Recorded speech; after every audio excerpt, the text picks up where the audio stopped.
오늘 우리가 살펴볼 이 신명기의 말씀은 이스라엘 백성이 40년의 이 광야 생활을 마무리하고 이제 약속의 땅 가나안 땅에 들어가기 바로 직전에 다시 한번 모세가 그 이스라엘 백성들에게 신신당부하는 그러한 설교의 내용이 바로 신명기 말씀입니다. 이 광야에서 경험했던 그 절대적인 하나님의 은혜를 결코 잊어버리지 말고 가나안 땅에 들어가서도 그 은혜를 기억하면서 믿음으로 살아야 한다고 그들을 다시 한번 그 믿음으로 당부하고 명령하는 말씀입니다.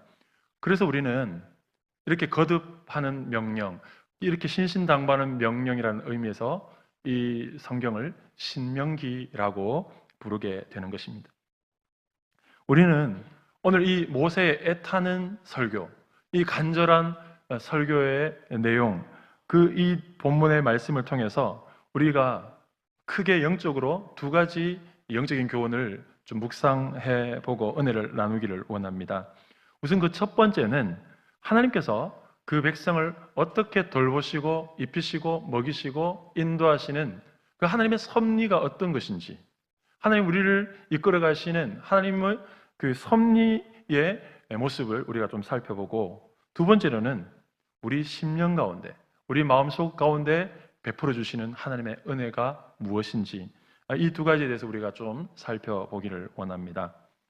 그러기 위해서는 우리는 먼저 이 배경이 되고 있는 가장 중요한 핵심 무대가 되고 있는 광야라는 것이 도대체 우리 성도들에게 어떤 의미가 있고 이 광야가 어떤 것인지 우리가 좀 살펴볼 필요가 있습니다.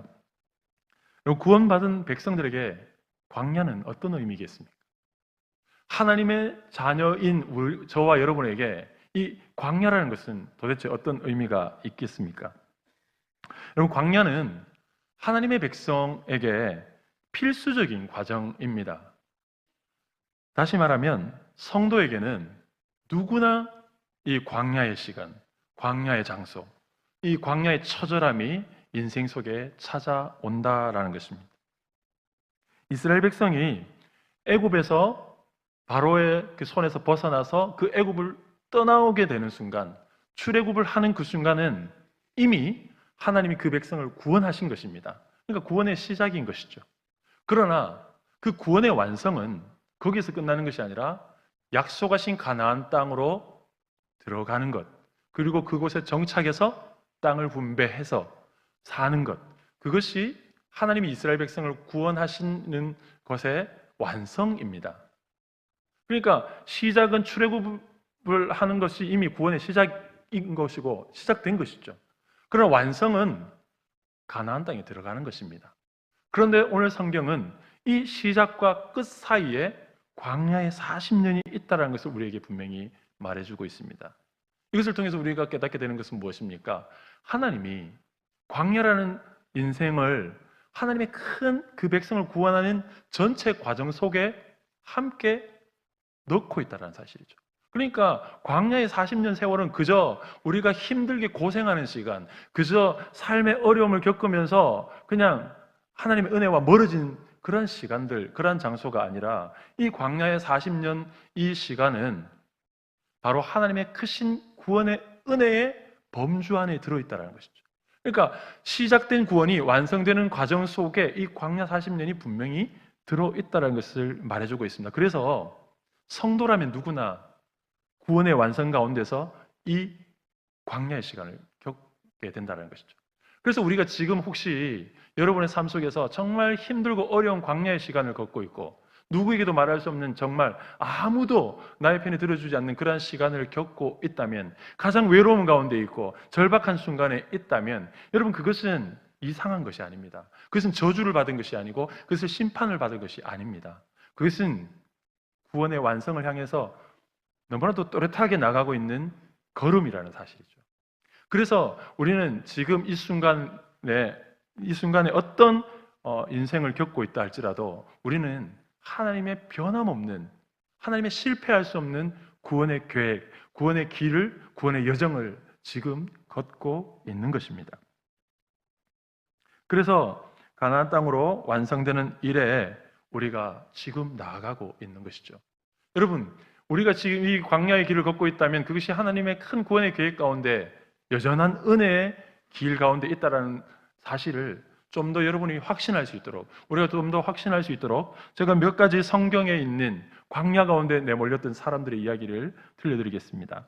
사실 오늘 이 본문의 이 신명기를 말하고 있는 모세 역시도 사실은 혹독한 처절한 광야의 시간을 보냈던 사람입니다. 그가 하나님의 백성을 돌보겠다는 마음으로 분연히 일어났을 때 하나님은 그를 사용하신 것이 아니라 즉시로 광야로 모셨습니다. 미디안 광야로 가서 그저 아무 존재감 없는, 아무도 알아주지 않는 광야에서 40년을 보내는 인생을 살았습니다. 그리고 마침내 그 40년이라는 하나님의 계획 속의 광야의 시간을 다 지났을 때 하나님은 비로소 그를 세워주셨습니다. 그를 당신의 백성들을 이끄는, 구원하는 하나님의 도구로 세워주신 것이죠. 여러분, 열왕기상에 보면, 열왕기상 17장에 보면 가장 성경에서 위대하다고 또 가장 유명하다고 여길 수 있는, 누구나 다 알 수 있는 엘리야 선지자가 등장을 하게 됩니다. 이 엘리야 선지자는 이 남북 이스라엘 유다 왕국이 가장 어둠이 짙었을 때, 가장 그 어둠이 짙은 시대에 하나님이 그를 일으켜서 그 강한 악한 왕에 대항하고 역사의 전면에 등장해서 바로 사회를 변화시키고 하나님의 말씀을 용기 있게 대언하는 사람으로 하나님이 세우셨습니다. 그래서 17장 1절에 보면 바로 하나님이 이 디셋 사람, 이 엘리야를 통해서 하나님이 이 죄악이 관영한 이스라엘 백성들에게 하나님의 말씀을 선포하게 하시는데, 그가 어떻게 선포를 합니까? 이제부터 내 말이 없으면 이제 이 땅에 비가 오지 않을 것입니다 라는 하나님의 심판의 메시지를, 경고의 메시지를 아주 담대히 던지게 됩니다. 하나님이 이 놀라운 역사 가운데 엘리야를 쓰신다는 것이죠. 그런데 더 놀라운 것은 그 1절 말씀 이후에 바로 2절에 어떤 일이 펼쳐지냐면, 엘리야가 역사의 전면에 굉장히 멋있게 등장하고 있지만 하나님은 그를 광야로 보내십니다. 하나님은 그를 그릿 시냇가로 보내서 아무도 돌보지 않는 곳에서 오직 하나님이 보내시는 까마귀를 통해서 떡과 고기를 먹게 하시는 그런 처절한 광야에서 그냥 하나님이 주시는 것 있으면 먹고 없으면 그냥 못 먹고 사는 그러한 하루의 삶을 그냥 그 까마귀가 물어다주는 음식에 기대는 그런 삶을 살게 하시는 것이죠. 하나님은 바로 이러한 모습을 통해서 하나님의 위대한 역사 가운데 쓰임받는 엘리야를 만들어 가시고 연단해 가시는 것이죠. 그 일을 이루기 위해서 하나님은 엘리야를 광야로 몰아내어 버리신 것입니다. 저는 20살 때 목회의 부르심을 받고 신학교에 문을 두드렸습니다. 그런데 정작 목사가 안수를 받는 것은 40이 넘어서 받았습니다. 우리 20년이라는 세월을 보냈습니다. 그 시간 속에 저에게는 광야와 같은 시간이었습니다. 저는 태어날 때부터 광야와 같은 시간 속에 살았지만, 그러나 특별히 신학을 하겠다고, 하나님의 부르심을 받겠다고 생각하는 그 순간부터 저의 그 광야의 시간 더 처절하고 더 힘든 여정 속에 있었습니다. 그러나 그 여정 속의 시간들 때문에 지금 어떤 신학 서적보다, 그 어떤 것들, 가르침과 교훈보다 그 시간에서 배운 이 목회에, 또 하나님의 일에, 하나님의 섭리하심에 대한 진리를 그때 깨달은 것 때문에 지금은 웬만한 어려움에도 두려워하지 않습니다. 지금은 웬만한 어려움에도 그렇게 아랑곳하지 않습니다. 무슨 여전히 연약하기 때문에 떨릴 때도 있고 두려울 때도 있고 또 낙심할 때도 있지만, 그러나 그 낙심 가운데서, 그 떨림 가운데서도 여전히 설 수 있는 그 믿음이 바로 그러한 광야의 시간 속에서 저는 형성되었고 단련되었기 때문입니다. 이런 하나님의 사람을 하나님께서는 광야로 보내시는데, 이런 인간적인 사람의 모습들이 별로 우리에게 신통치 않다면 가장 확실한 모델을 소개하려고 합니다. 신약 성경 마가복음에 보면 예수님께서도 공생의 사역을 시작하시기 전에 광야로 가셨습니다. 마가복음 1장 12절 말씀에 보면 이렇게 기록되어 있습니다.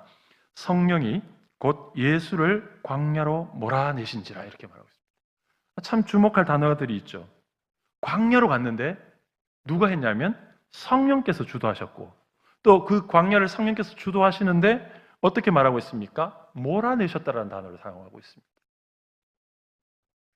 이 본문의 말씀은 사실 예수님께서 공생의 사역을 시작하는 그 기점을 알리는 세례 요한의 세례를 받으시는 장면 바로 뒤에 연결되고 있습니다. 그러니까 예수님께서 요단강에서 세례 요한에게 세례를 받으시고 물에서 올라왔을 때 어떤 일이 펼쳐집니까? 하늘이 열리고 하늘에서 비둘기와 같은 형상으로 성령이 그 위에 임하시고 하늘에서 소리가 들립니다. 이는 내 사랑하는 아들이고 내 기뻐하는 자다. 너희는 저의 말을 들을지어다. 이렇게 하나님께서 그 사랑하는 당신의 아들에 대한 사랑의 고백이 거기에 등장하게 됩니다. 그런데 곧바로 그 다음에는 어떤 일이 펼쳐집니까? 오늘 우리가 확인한 것처럼 광야로 내몰리시죠. 철저한 단절, 아무것도 없는 가운데 내몰리시는 것이죠. 하나님이 방금 사랑한다 그랬다가 갑자기 마음이 돌변해가지고 징벌을 하셔서 화나셔서 예수님을 광야로 몰아내신 것일까요? 우리가 아는 하나님은 그렇지 않죠. 하나님 그렇다고 한다면 우리가 어떻게 생각해 볼 수 있습니까? 하나님께서 사랑하시는 백성이지만, 하나님이 사랑하고 너무 기뻐하는 하나님 당신의 아들이시지만, 그러나 하나님의 그 큰 구원의 계획을 따라서, 구원의 경륜을 따라서 광야로 내모실 수 있구나라는 사실을 보게 되는 것이죠. 그렇다고 한다면 오늘 우리가 어떤 힘든 인생 속에 걸어가게 된다면 그것은 하나님 우리를 사랑하지 않거나 우리를 기뻐하지 않거나 그런 것이 아니라는 사실을 우리가 알 수 있는 것이죠. 하나님이 당신이 사랑하는 그 아들을 위해서 그 아들에게도 광야를 허락하신다면 오늘 사랑하는 우리 주의 백성들에게도 동일하게 광야의 길을 허락하시는 것입니다. 여기서 광야로 몰아내셨다라고 말하는 이 몰아내셨다라는 단어를, 이 헬라어 원어를 보면 에크발로라는 단어를 사용하고 있습니다. 이 단어는요, 내던지다라는 뜻입니다. 뭔가 이렇게 내팽개치다, 던져버리다, 이런 단어입니다. 그러니까 예수님을 광야로 몰아내셨는데 성령이 가장 충만한 그 순간, 성령의 충만한 역사 가운데서 예수님에게 일어나는 일은 광야로 내던져지는 일이라는 사실을 볼 수가 있는 것이죠. 그러니까 예수님께서는 지금 이 모든 삶의 걸음을 우리가 겪어야 될, 우리가 걸어야 될 삶의 모습을 모델로 보여주는 겁니다. 그래서 예수님이 지금 이 광야로 던져지시는 것은 그와 마찬가지로 주님을 따르는 주의 백성들도 역시 이러한 과정을 거쳐내야 하고, 바로 그 과정이 바로 하나님의 큰 구원의 역사고 은혜라는 사실을 우리에게 말하고 있는 것입니다. 그래서 광야는 하나님의 사랑하는 백성을 하나님께서 구원하시고 살리시고 세우는 섭리의 역사가 서려 있는 곳이 바로 광야입니다. 그리고 하나님께서는 그 광야라는 방편을 통해서 당신의 백성을 연단하여 구원을 완성시켜 나가시는 것이죠. 그래서 지금 이 순간 처절한 광야의 시간을 걷고 있다면 그것은 지금 우리는 하나님의 따뜻한 사랑의 섭리 가운데, 우리를 살리시고 연단하시고 세우시는 섭리 가운데 있다라는 사실을 깨달아야 하는 것입니다. 그렇다면 이제 이 광야에서 보여주시는 하나님의 섭리는 어떤 섭리인지 우리가 좀 더 구체적으로 살펴보기를 원합니다. 이 광야에서 이스라엘 백성들은 약 200만 혹은 300만 정도에 되는 인구수라고 학자들은 얘기를 합니다. 물론 장정들만 세웠을 때는 좀 다른 숫자겠지만 어쨌든 종합적으로 세워봤을 때에 200만에서 300만 가까이 되는 인구, 꽤 큰 무리라는 사실을 알 수가 있습니다. 그런데 그 무리들이 갑자기 애굽에서 나왔습니다. 막 준비를 많이 하고 나온 것이 아니라 갑자기 나왔습니다. 그래서 그들은 가난했고 식량을 자급할 환경 상황이 아니었습니다. 그래서 출애굽기 12장 34절을 보면 이렇게 표현하고 있습니다. 그 백성이 발교되지 못한 반죽 담은 그릇을 옷에 사서 어깨에 매니라, 이렇게 말합니다. 그들이 애굽에서 나올 때 구원받아서 하나님이 애굽에서 나오게 하실 때 그들이 겨우 챙겨온 양식이 어느 정도라고요? 발교되지 못한, 채 발교되지 못한 준비가 소홀한 그런 떡반죽 그릇 조금 해가지고 옷으로 둘둘 싸가지고 어깨에 메고 나왔다는 것이죠. 그러니까 충분한 양식을 가지고 나오지 못한 것입니다. 단 하루 이틀 만에, 아니 며칠 만에 그냥 조금씩만 먹어도 그냥 식량이 그냥 동나버리는 그러한 상황 가운데 있었다는 것입니다. 준비했던 변변치 못한 양식도 다 떨어지고, 그렇다고 해서 새로이 구할 수 있는 것도 아니고, 그런 상황 가운데 그들이 할 수 있는 것이 무엇이겠습니까? 여러분, 광야에서 무엇을 할 수 있겠습니까? 광야에서 아무것도 할 수 없는 그때의 그 상황들은 어떤 것입니까? 그들에게 열려 있었던 모든 문들이 닫혀진 것입니다. 사방의 모든 문들이 다 닫혀진 것이죠. 그러나 한 군데가 열려 있는데 바로 그것은 하늘의 문이었습니다. 모든 문이 다 닫혀 있지만 오직 하늘의 문이 열려 있는데 하나님께서는 바로 그 하늘의 문을 통해서 그 백성들에게 음식의 소나기를 부어 주셨습니다. 하늘에서 내리는 이 씨앗 같은 이 과자들이 그들의 양식이었습니다. 맛도 괜찮고 영양가도 있고 또 안전한 양식이었습니다. 또한 이 특별한 양식은 매일매일 그날의 분량만 내려주셨습니다. 혹시 좀 저장해 두었다가 좀 남겨두었다가 내일 좀 더 먹자, 좀 배고플 때 더 먹자라고 생각해서 남겨둘라 치면 어김없이 그 모든 것은 다 썩어서 버릴 수밖에 없도록 하나님이 하신 것입니다. 왜 그렇게 하셨겠습니까? 그것은 이 광야에서 하나님이 가르치시고자 하는 것이 명백하기 때문입니다. 매일매일 하나님이 베푸시는 새로운 은혜, 기적으로 베풀어 주시는, 매일매일 그들의 삶 가운데 기적으로 그들을 돌보시는 하나님의 섭리 가운데 그들이 살아가는 법, 그리고 그것을 의지하는 법을 가르치고 새기기 위해서 하나님께서 이틀날의 양식을 주시는 것이 아니라 그날의 충분한 양식만을 매일매일 신실하게, 성실하게 공급하시는 것이죠. 그래서 광야는 모든 세상과 단절되고 문은 닫히지만 하늘의 문을 통해서 매일매일의 기적과 같은 은혜가 오는 것이죠.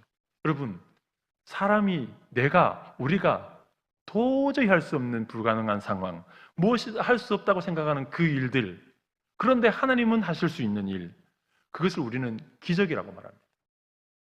내가 할 수 없는 일인데 하나님 당신께서 하실 수 있다면 그것은 우리는 어떤 일이 되었든 그것은 기적이라고 말합니다. 그래서 광야에서는 어떤 일이 펼쳐집니까? 세상의 모든 시끄러운 소리들은 차단되고 볼륨은 낮아지고 오직 하나님의 음성, 하나님의 돌보심만이 그들의 삶 가운데 뚜렷하게 나타나게 되는 것입니다. 이것을 저는 좀 이런 표현으로 설명해 보겠습니다.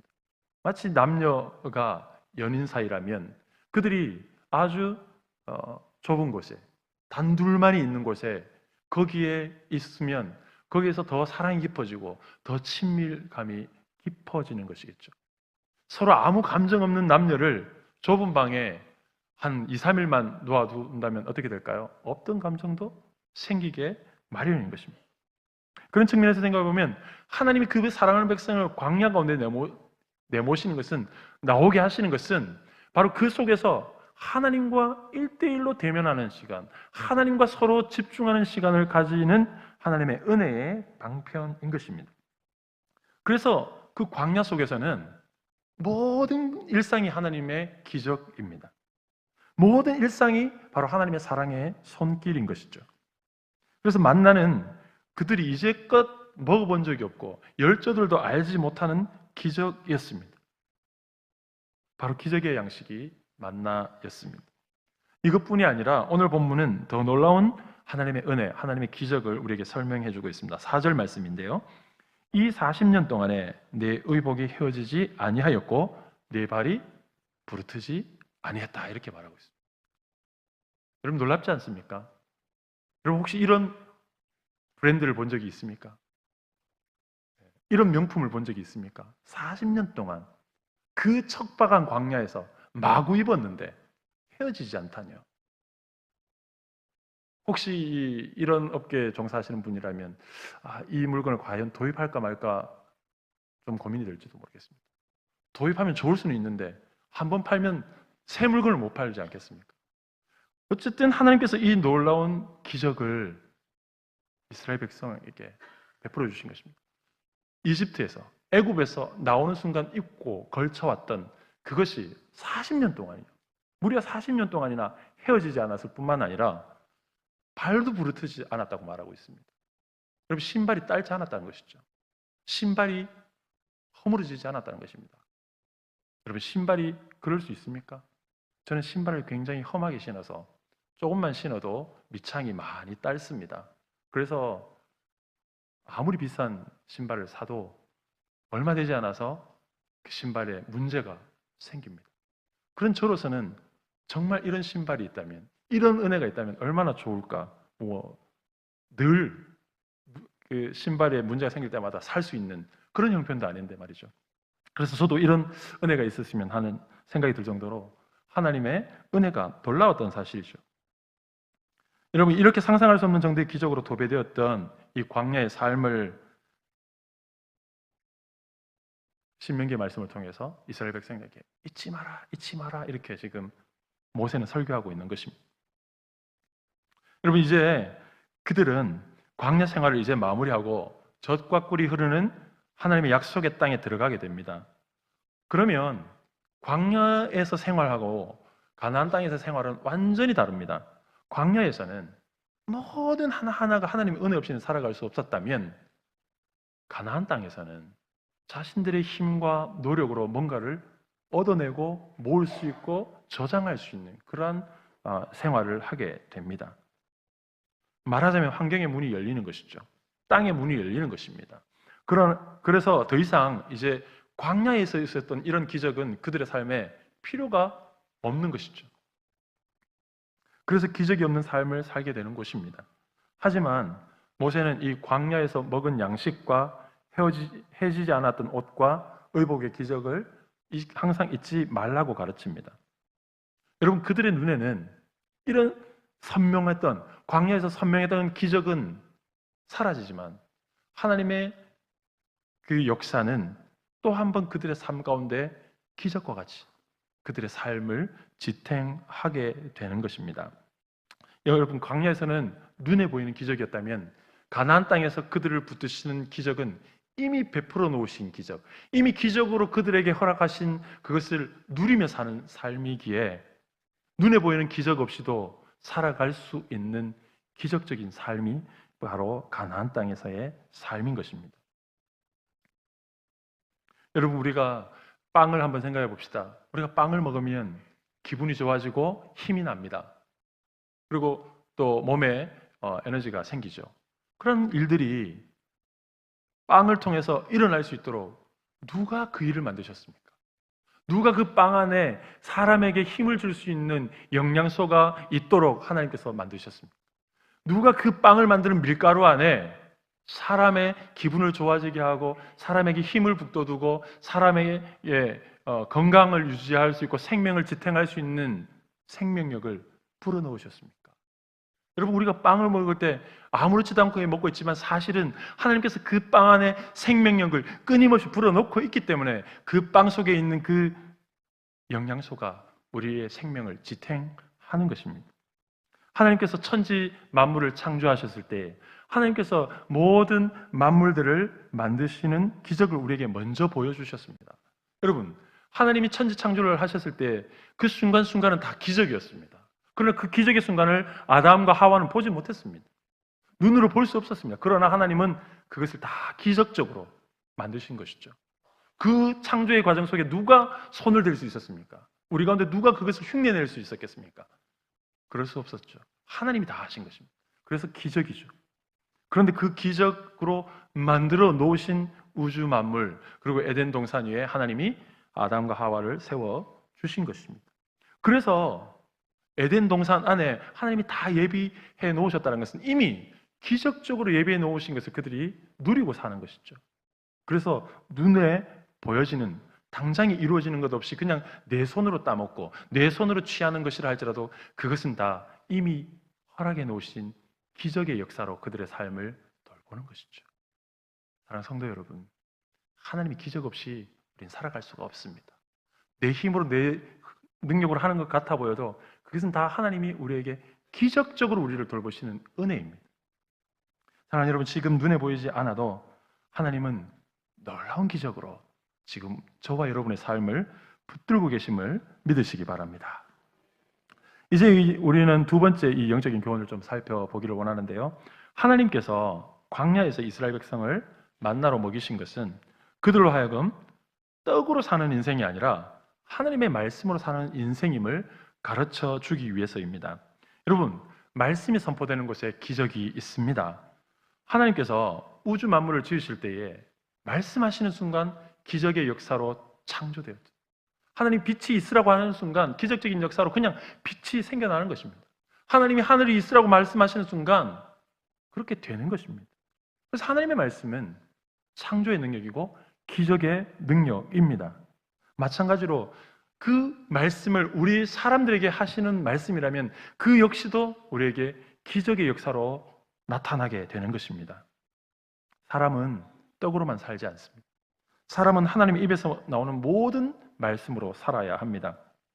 하나님은 우리의 육체적인 배고픔만을 채우시는 분이 아니라 우리 육체적인 배고픔 이면에 우리 안에 있는 가장 깊은 배고픔, 영적인 굶주림을 채우시는 분이십니다. 오늘 본문 3절을 보면 재밌는 말씀이 있습니다. 오늘 본문 3절에 이렇게 말씀하고 있습니다. 광야를 기억하라 이렇게 하면서 광야에서 하나님이 어떻게 하셨느냐 하면 너를 낮추시며 너를 줄이게 하시며 이렇게 말하고 있습니다. 여러분, 이스라엘 백성이 한 번도 광야에서 굶주려 본 적이 없습니다. 이스라엘 백성이 한 번도 배고파 본 적이 없습니다. 이스라엘 백성이 한 번도 매일 내리시는 만나를 걸러 본 적이 없습니다. 하나님은 언제나 날이 밝으면 새로운 만나를 그들이 모아서 썩고 있으면 그것을 다 쓸어버리고 새로운 만나를 주셨습니다. 그래서 이스라엘 백성이 광야에서 한 번도 굶은 적이 없습니다. 그런데 오늘 본문 말씀은 뭐라고 말하고 있습니까? 너를 낮추시고 줄이게 하시며 이렇게 말하고 있습니다. 하나님이 배불리 주셨는데 하나님은 다시 말씀하시기를 너를 줄이게 했다 이렇게 말하고 있죠. 그러니까 이스라엘 백성은 늘 배부르게 먹으면서도 늘 한쪽에 줄여야 했고 배고파했고 원망했습니다.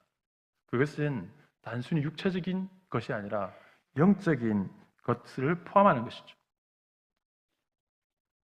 광야에서 오직 하나님의 기적적인 공급하심을 통해 그들은 배를 채우는 것처럼 하나님은 심령의 굶주림까지도 그 광야에서 다스려 주시는 것이죠. 그렇게 하셨다고 성경은 말하고 있습니다.